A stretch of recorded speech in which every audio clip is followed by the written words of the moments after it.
पंचायती राज तो लागू है लेकिन पूर्ण रूप से लागू नहीं है। ये सरकार जो है सो बहुत चीज़ को अपने कब्जे में हम लोग जानते हैं कि पिछले 14 महीने के कार्यकाल पर करीब 1 महीने से हम लोगों का अभियान पूरे पंचायत में चल रहा है और विभिन्न पंचायतों में जितने भी जनप्रतिनिधि हैं और उनके द्वारा जो किया गया कार्य है उन तमाम कार्यों को आप लोगों के बीच दिखाने का हम प्रयास कर रहे हैं। और इसी कड़ी में अभी हम प्रतापगंज प्रखंड के चिलोनी उत्तर पंचायत में आ चुके हैं। हमारे साथ अभी यहाँ के मुखिया जी जुड़े हैं, इनसे भी हम बात करेंगे कि बीते 14 महीने में इस पंचायत में जो विकास का प्रारूप रहा है और किन किन योजनाओं से जनताओं को लाभान्वित किया गया है, उन विषय पर हम इनसे बात करेंगे। मुखिया जी, सबसे पहले स्वागत है हमारे न्यूज़ चैनल में आपका। बहुत बहुत धन्यवाद आपको यहाँ तक आने के लिए, हमसे बात करने के लिए। निश्चित रूप से मीडिया लोगों का एक बहुत बड़ा पहल है जो आप ज़मीनी स्तर पर एक जनप्रतिनिधि से मुखिया के द्वारा जो ग्राम पंचायत में जो विकास का सतत प्रयास किया जा रहा है उसमें क्या गुणवत्तापूर्ण काम हो रहा है, निश्चित रूप से ये सराहनीय कदम है। आवाम तक विकास का रोशनी जाना चाहिए, अच्छी बात है। आप यहाँ आया है, आपका बहुत बहुत स्वागत हम भी करते हैं। तो सर, हम जानना चाहेंगे कि अभी पंचायत चुनाव के तकरीबन 14 महीने बीत चुके हैं, इस 14 महीना का कार्यकाल कैसा रहा सर पंचायत में? हम लोग जब शपथ लिए शपथ के बाद जो सरकार के द्वारा जो राशि हम लोग को प्राप्त हुआ उसमें टाइड और अनटाइड जैसे 15वीं वित्त, खास तौर से 15वीं वित्त में जो पैसा था खष्टम वित्त में, यह पैसा को हम लोग इस 14 महीना के अंदर में सारा पैसा हम लोग ख़त्म कर दिए हैं। और जहाँ तक देखने की योजना, हम छठ घाट का निर्माण कर रहे हैं। जो प्रखंड में यह एकलौता पंचायत है जो हमने छठ घाट का शुभारंभ किया है। के मौजूदा मुखिया जी हैं जो हमारे साथ जुड़े हैं, आपके पिताजी भी इस पंचायत के नेतृत्व कर चुके हैं, प्रतिनिधित्व कर चुके हैं, आपके दादाजी भी और आपकी पत्नी भी। तो लंबे समय से इस पंचायत का आपके परिवार के द्वारा प्रतिनिधित्व किया जा रहा है। तो इस बार आपने जो चुनाव लड़ा था तो आपका मुद्दा क्या था, किन मुद्दों को लेकर के आप चुनावी मैदान में आए हुए थे? हमारा मूल रूप से मुद्दा यही था कि हम तो बता दिए कि मेरा जो है सो ये राजनीतिक सफ़र जो है, यात्रा जो है बहुत लंबा समय से है और हमको लगता है कि इतना लंबा समय का राजनीतिक यात्रा खास करके पंचायत में बहुत कम देखने के लिए मिलता है।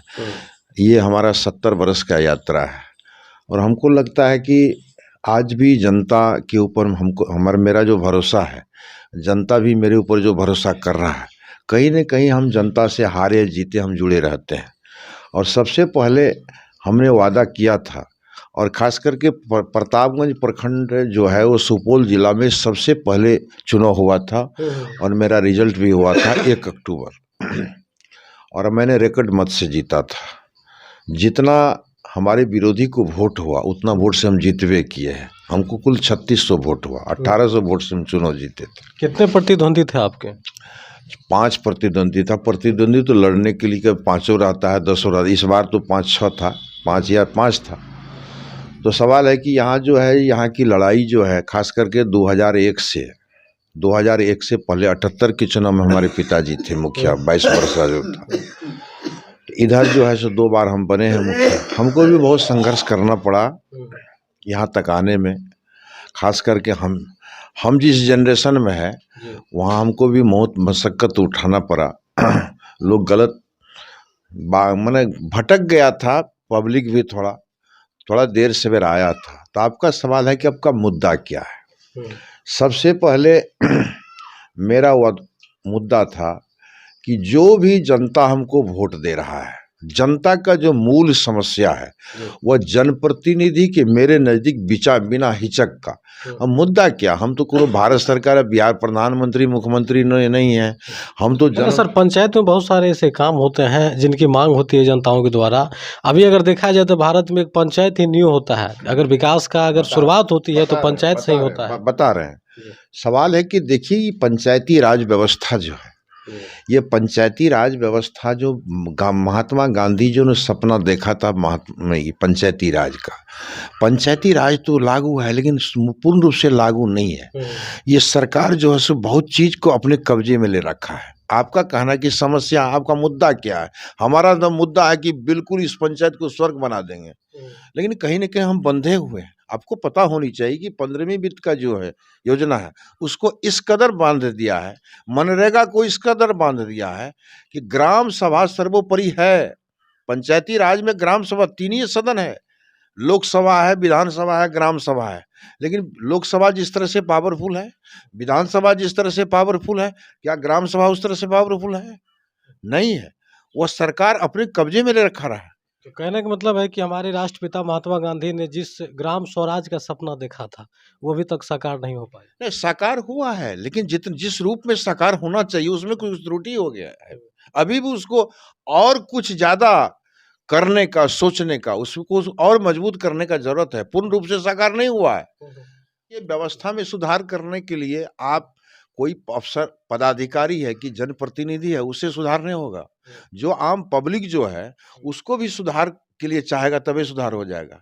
यदि कोई भी आदमी, यदि पुलिस है तो पुलिस है, अभी थाना में पुलिस है, थानेदार है, एसपी का कहना है कि आप गांव-गांव जाकर के जो है सो पब्लिक पुलिस मैत्री का स्थापित कीजिए। कौन कर रहा है? कोई दरोगा जाता है? किसी से पूछने वाला है? थाना पर बुलाता है। हमको भी मुखिया लोगों को कहता है, जो अनपढ़ मुखिया है ना, थानेदार कहता है कि मुखिया जी आप थाना पर आइएगा। उसको मुखिया को पता नहीं है कि हम पंचायत चलाते हैं, हम पंचायत के अध्यक्ष हैं, हम जब पंचायत पावरफुल है, हम अपने कोर्ट लगाते हैं तो हम दरोगा के यहाँ कैसे जाएंगे, क्यों जाएंगे? लेकिन जो अनपढ़ है उसको बुला लेता है। तो हमारे कहने का मतलब है कि सबको जागरूक बनना पड़ेगा। जब तक जनप्रतिनिधि को पब्लिक ने सहयोग करेगा, वो अच्छा चुनाव नहीं करेगा, अच्छा सिलेक्शन नहीं करेगा प्रतिनिधि का, तो वो पंचायती राज का परिकल्पना जो अच्छा पंचायती राज नहीं हो सकेगा। हर पंचायत में हालांकि ये मांग भी है, जनप्रतिनिधि के द्वारा ये प्रयास होता है कि कोई भी मामला जो आम लोगों की जो समस्या होती है वो थाने तक नहीं जाए, कोर्ट में नहीं जाए। इसीलिए पंचायत में एक न्यायिक प्रक्रिया के लिए ग्राम कचहरी भी बनाया गया है और जनप्रतिनिधि का चयन भी किया जाता है। तो आपके पंचायत में जो है यहाँ के आम लोगों को क्या उसकी जो भी मामले होते हैं, जो भी समस्याएं होती हैं, यहाँ ग्राम कचहरी में ही निष्पादन कर दिया जाता है या फिर थाने तक जाना होता है? देखिए, सवाल है कि ग्राम कचहरी का एक सीमित उसका दफा है। हर मामला को आप ग्राम पंचायत, ग्राम कचहरी में नहीं निपटा सकते। उसके लिए एक सीमित दायरा है, दफा है। उस दफा में आप उसको उसमें देख सकते हैं। ऐसा थोड़े है कि 302 में ग्राम कचहरी देखेगा, 395 में ग्राम कचहरी देखेगा, 376 में ग्राम कचहरी देखेगा। ये हाँ हल्का सर, एक चीज़ और कहना चाहेंगे कि पंचायत में हालांकि ये चीज़ बार-बार देखने को मिलता है कि जहाँ भी कोई तरह का विवाद होता है तो वो काम होता है, सरपंच का कार्य क्षेत्र होता है, लेकिन उसमें मुखिया जी ये लोग भी इन्वॉल्व हो जाते हैं क्योंकि उसका कार्य क्षेत्र वो है ही नहीं। नहीं, असल है क्या कि सामाजिक स्तर पर, पंचायत स्तर पर जो है सो मुखिया आम लोगों की नज़र में थोड़ा वो ज़्यादा विश्वास पात्र और पावरफुल उसको नज़र आता है। ये न्यायिक प्रक्रिया में जो ग्राम कचहरी आता है, सरपंच है, लेकिन लोगों को लगता है कि बिना मुखिया जी से हमारा काम सफल नहीं होगा। माने मुखिया को आम लोग जो है सो वह ग्राम कचहरी का संवैधानिक प्रक्रिया, एक सरपंच का पावर क्या होता है, आम आवाम तक यह नहीं पहुंच पाया है। लोग कहता है कि मुखिया ज़्यादा पावरफुल होता है, मुखिया थोड़ा मजबूत स्थिति में है, वो जाएगा तो यह बात का मामला का निपटारा हो सर, जाएगा। अंत में ये जानना चाहेंगे कि अभी आपके पास जो शेष समय है और जिस शेष समय आपको पंचायत को चलाना है और विभिन्न काम करना है, तो इस 3.5 वर्ष जो आपको पंचायत का प्रतिनिधित्व करना है, इस 3.5 वर्ष में आप पंचायत में क्या कुछ करना चाहेंगे? आपका प्रयास क्या होगा पंचायत में? देखिए, सबसे पहले मेरा प्रयास जो है, जो 14 महीना मैंने हमने जो करके दिखाया है, तो जो काम कभी नहीं हुआ है वह काम हम शुरू किया है। भवन के आगे में अतिक्रमित जो जमीन जो है सो थोड़ा गरीब गुरबा सरकार की जमीन है, तो उसको हमने अंचलाधिकारी से मिलकर के उसको खाली करवाने का हम प्रयास कर रहे हैं। हम चाहते हैं कि वहाँ खेल एक मैदान बने ताकि बच्चों को खेलने की सुविधा हो। उस दिशा में हम काम करने सरकारी का। जमीन यहाँ उपलब्ध है? सरकारी जमीन है वो। सरकारी जमीन में गरीब आपके गुरबा पंचायत में कितने वार्ड हैं सर? 15 वार्ड है। 15 वार्ड में आंगनबाड़ी केंद्र चल रहा है? निश्चित चल रहा है, हर जगह चल रहा है।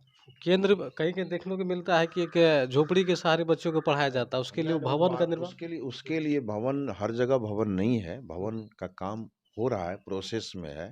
अब सवाल है कि अब आंगनबाड़ी केंद्र है तो उसको मनरेगा से बनाने का है। मनरेगा के मामले में सरकार का मंशा सही नहीं है। आज से 5 साल जो मनरेगा में जो काम हो रहा था, वह काम आज सरजमीन पर आपको नहीं दिखेगा, चूंकि उसमें इतना नियम कायदा से बांधा गया है कि हर आदमी उसको जो है सो नहीं कर पाता है।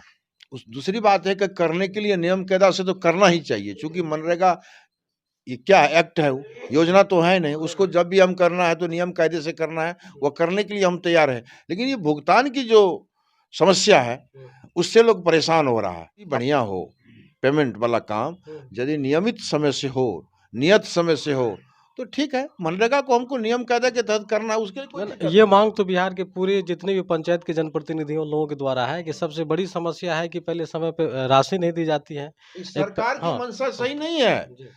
भारत सरकार जिस समय में यूपीए के द्वारा ये मनरेगा का काम चलाया गया था, और हमको आप लॉकडाउन में आप देखे होंगे कि मनरेगा यह कितना सफल योजना रहा है। जो एमबीए का लड़का था, जो पढ़ा लिखा लड़का था, वही एक मनरेगा था कि उसको जीविका का एक साधन था बन कर के आया। और निश्चित रूप से मनरेगा ये योजना जो है सो बहुत लाभकारी योजना है, और यूपीए सरकार में ये योजना चलाया गया था, सबको सराहना करना चाहिए। लेकिन मेरा हम स्पष्ट रूप में कहते हैं कि अभी की जो सरकार है, इसको मनरेगा को नहीं चलने का उसका मंशा बनाए रखा है, केंद्र सरकार खास करके। इसलिए यह बहुत अच्छी योजना है, सरजमीन पर इसको चलना चाहिए। सिर्फ आप नियम सर कायदे में सिर्फ केंद्र सरकार या बिहार सरकार भी, क्योंकि 14 महीने का जो कार्यकाल आपका रहा है, क्या आपको लगता है कि संतोषजनक योजना आप लोगों को मिला है? देखिए, योजना ठीक है, योजना में कोई दिक्कत नहीं है। एक पंचायत को जितना पंचायत में योजना पैसा तो राशि तो मिल ही रहा है, ऐसा नहीं है। जनता जिस उम्मीद से हमको वोट दिया है, हमको सरकार के नियम का पालन करते हुए और गुणवत्तापूर्ण काम करते हुए और नियम के दायरे में रह करके काम करना पड़ेगा। जितना हमको देता है सरकार, उतना कम नहीं है। उसको सही ढंग से यदि सरजमीन पर हम लागू कर दें, तो हमको लगेगा कि पंचायत एक आदर्श पंचायत के रूप में होगा। अभी आपने कहा सर कि हमारी पंचायत में प्राथमिक स्वास्थ्य केंद्र का भी भवन का निर्माण हुआ है, तो वहाँ नियमित एएनएम या डॉक्टर बैठते हैं, सुविधा दी जा रही है। बैठ रही है, एकदम दवाई मिल रहा है। आप जाकर के जांच कर लीजिए, जाइए आप मीडिया कर्मी हैं, आप जाइए, वहाँ आपको डॉक्टर मिलेगा, समय पर नर्स भी आती है। उसको चूंकि अब चिकित्सा पदाधिकारी है, तो उसको बहुत काम दे देता है, तो लेकिन हमको लगता है कि समय पर आ रही है वो। और जो काम बचा हुआ है और जो पंचायत, उसको हम जनता से एकदम बिल्कुल बंधे हुए हैं। हमने उसको आश्वस्त किया था कि 3.5 वर्ष के अंदर में जो देखने लायक काम होगा, हमारा पंचायत एक मॉडल पंचायत कैसे होगा, यूनिक पंचायत कैसे होगा, देखने के लायक होगा, उस दिशा में हम काम कर रहे हैं, और हमको लगता है कि हम इसमें सफल होंगे। चलिए, समय देने के लिए धन्यवाद। अभी आप सुन रहे थे चिलोनी उत्तर पंचायत के मुखिया जी को, और जैसा कि आप लोगों को जानकारी भी मिला कि सन 1978 78 से ही ना सर, 78 से ही इस परिवार के या सदस्यों के द्वारा इस पंचायत का प्रतिनिधित्व किया जाता है। मुखिया जी के पहले दादाजी इस पंचायत के मुखिया रह चुके हैं, उसके बाद इसके पिताजी रह चुके हैं, उनके बाद इनकी पत्नी रह चुकी है, और इस बार ये स्वयं इस पंचायत का मुखिया जी है। और इन्होंने क्या कुछ कहा है इस पंचायत को किस प्रकार से आगे बढ़ाया जाए, और सरकार के द्वारा जो मनरेगा खास करके जो योजना दी जा रही है, उसमें जो अनियमितता है, उस पर भी इन्होंने अपने प्रमुखता से बातों को रखा। और खास करके अभी 14 महीने के कार्यकाल पे इस पंचायत में जिस प्रकार से हमने इसे सवाल जवाब किया, उस पर भी इन्होंने जवाब दिया और क्या कुछ हुआ है। तो खैर, यहाँ का प्रयास कैसा लगा और यहाँ इस पंचायत के बारे में आप लोग क्या कुछ कहना चाहते हैं, अपने अपनी राय जरूर दें। और देखते रहें अनोखा एक्सप्रेस न्यूज़। जय भीम, जय भारत।